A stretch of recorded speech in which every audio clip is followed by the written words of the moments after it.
Hello everyone once again and welcome back to PAX and Recreation, and this is the beginning of a saga that's been a long time in the making, my friends, because we're going to look at the Murders at Karlov Manor Bundle, and you will be thinking, well, what's crazy about that? Well, because if you saw the intro, this is the beginning of the bundle saga. So or the fat pack saga, whatever you want to call it. What's going to happen here? I wanted to actually start doing this with Ixalan, because Ixalan, like Lost Caverns of Ixalan, was all about going down deep and doing archaeology and all that. And I thought that was actually like a great fitting theme, but the bundles were delayed, and then, one thing leads to the other, and yeah. So we're going to start with Murders at Karlov Manor, and then we're going to go backwards in time. And let's see how far back I can go looking at the bundles from Magic the Gathering's history. So there is that, and besides that, it's just the normal review for stuff. But as we go forward, this is a playlist and it's going to be in backwards order. So every time a new one comes in, likely after this one, the first one to come in will be the one from Outlaws at Thunder Junction. So we're going to do the current one and then continue to go back, right? I know that you may be thinking, well, but wouldn't it be just easier if you go from the past to the front to the present? It's like, yes, but you know how difficult it is to get the old bundles, man? Give me time, come on. So, without further ado, beginning of the saga of the bundles, Murders at Karlov Manor, now with 9 play boosters. So, in a way, it was appropriate that we started with this one, because this one changed once again the paradigm here. So, the thing is, it used to be just boosters, then it became set boosters, and now it's play boosters, and the number fluctuates according to the value that they perceive should be here. Now, what is in this bundle? 9 boosters, 15 traditional foil, and 15 regular basic lands, in a oversized spin down as usual, in an alt card, and a very nice box. So this is pretty much the usual, I will say. Let's go and find out. And you may be thinking, well, why is it that you like bundle? That sucked. How is? Can I open the other side? Okay. How is it that you like bundles so much? What is the thing that you like about bundles so much? And it's like, well, I think it's because a bundle encapsulates a set of Magic the Gathering. In my humble opinion, what does that mean? Let's say that you never play Magic, and it's like, okay, this is. I give you this, or you just buy it for yourself. This is a little mini demonstration of what the set is all about, and it's kind of a starter thing for someone that never played Magic. For example, here there is Teysa, that's the big murder that happened. It's like, okay, and then you have this mystery thing, which, maybe for a new player this will be confusing, but again, this part of the theme of Murders at Karlov Manor. I think this is very cool, by the way, so there is that. And then you have the possible culprits here, which is kind of cool. It makes the box at least more varied than most, bundle boxes. And then, the name of the set. Also, one thing that I like about these things is that sometimes you just want some cards from the set. You can just store them in this box. These boxes are kind of cool. So, not gonna lie. And they actually changed something else about this. Now, this is a particularly strange bundle to start this series, because it has a bunch of different stuff. For example, the box is kind of all screwed up, but this is random, I guess. We no longer have the cardboard cup that was supposed to be here to separate the cards. As you can see, that is now made by the divider itself, which I have to say is kind of smart. But even if you're like me and you may be thinking, okay, this is kind of smart, it's actually, less waste. This was kind of useful. The cardboard cup was kind of useful because, they put the boosters here, and then you can just, I know that some people just took it away because they want to put the cards here and maximize the space, and this thing kind of takes space. But sometimes I put the tokens here, or I separate the cards, or I just use this in other box. Like this thing it's like whatever, but it was very useful, and now we don't have it. And you know what they say, you only start missing things once they take them away from you. So I guess that's true, because now I'm like, what about my cup? I want my cup, come on. So you have the good old stuff here, and now this thing is kind of smart. It's kind of a smart design, to be honest. It's all in the same thing. It's like, you know, reduce waste, because a lot of people just throw these away. As you know, from me, I recommend that you keep at least the dividers. These are very useful because you can, you know, divide cards with this, and these are like cool drawings or cool art, good size as well. The mini ones, I never found a proper use for them, so if you have a use for them, let me know. But these ones are kind of cool, right? Like, look at this, cool art. I use them to divide cards and stuff like that. The counters are like whatever, you know, like I never actually, but some people actually use them. I mean, since they are going to use the cardboard, right? Just let's make the best of it. So this is useful, I guess. Now, the die, the lands, the two reference cards. I find it funny that they remove the cup, but not the reference cards. Some people are joking online, say that they remove the cup because the play boosters are more expensive, so they need to make profit somewhere. It's like, what? These two cards are my definite proof that this thing is for new players or for you to gift people and be like, oh, see, this is welcome to Magic, right? And this is like a reference card. It's kind of pointless if you already play Magic, right? Like, if you already play Magic, buying bundles is always that thing that is like, whatever, because, you know, you either know what cards you want to get or something, or you buy collector boosters or, you know, something. But I will defend to the end of time that actually the bundles are actually for established players, because, you know, it's like a mini box from each set, and it's a, you know, a lot cheaper than an entire box. So if you just want like a little part of Magic history as you go along, you can just have one for each set, and it's like $40 or something. Ideally 35, but you know how this goes. So the promo here is Axebane Ferox, which is just okay. And then this is the interesting thing about this one. You get foil full lands in the new style, one of each. Then you get foil, two of each in the like normal lands, and then one of each in like non-foil, and then two of each non-foil. Okay, I guess. So interesting that they actually are giving these ones here, like, because these are too cool to be given, I guess. So thanks, I guess. And ironically, if you open normal boosters, these lands are more common than these lands. So actually, these are the difficult ones to get, the normal ones. So there is that. So in order, let's do this properly. So the normal lands, and then the special ones. There you go.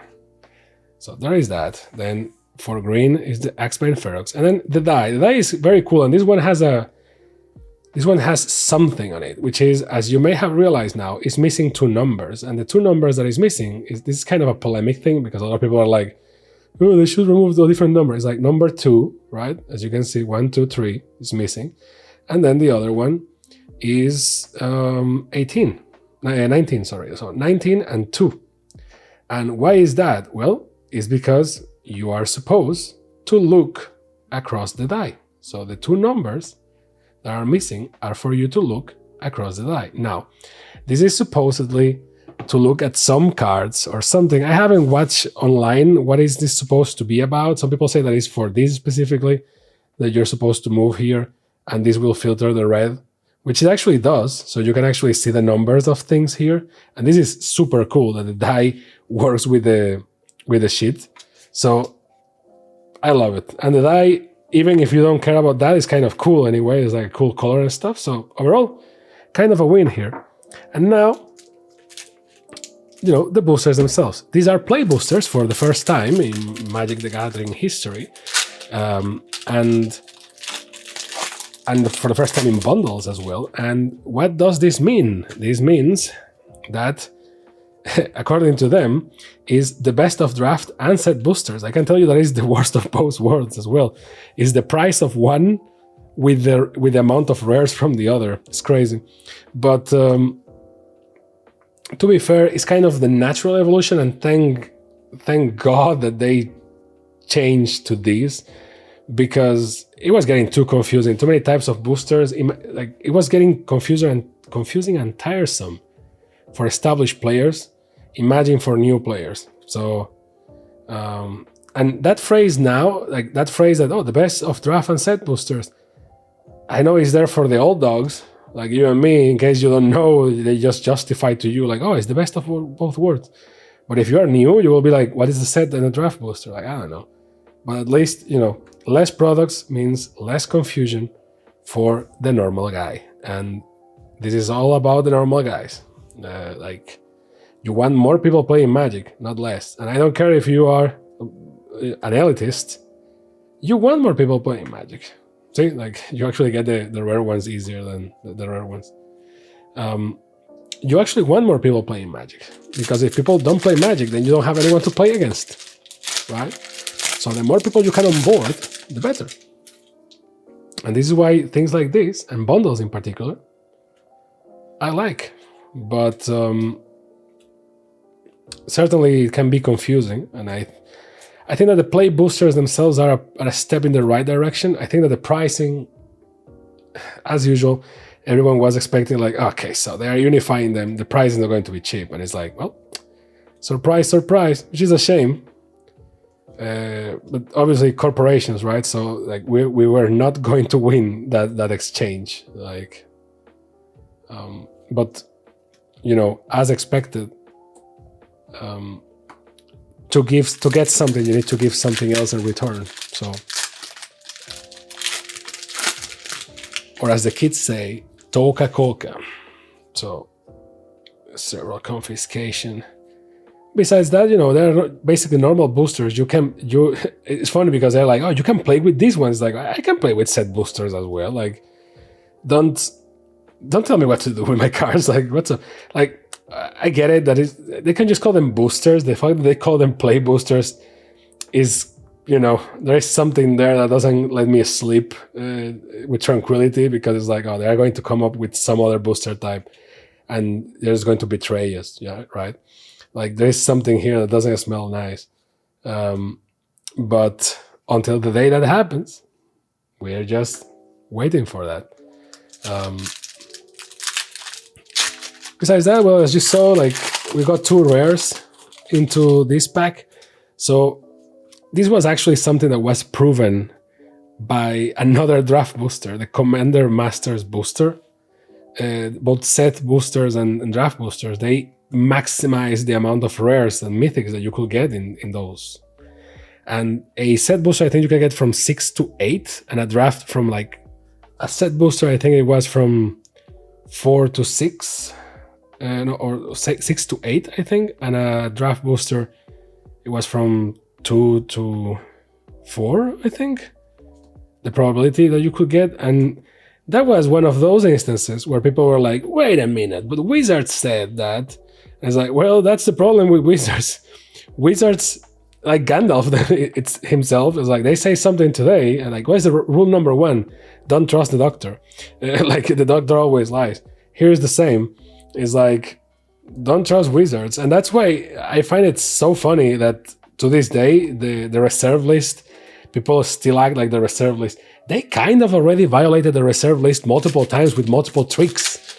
And people are all cool with that in one way or another. And it's like, for example, the Soul Ring was from the reserve list. And people are just like, okay, it's okay. No one cares. Yeah, as long as it's not the Power 9 or the Black Lotus, but the moment they reprint that shit, beware. And people are like, no, they wouldn't, because they promised, like, I am sure they can find a loophole.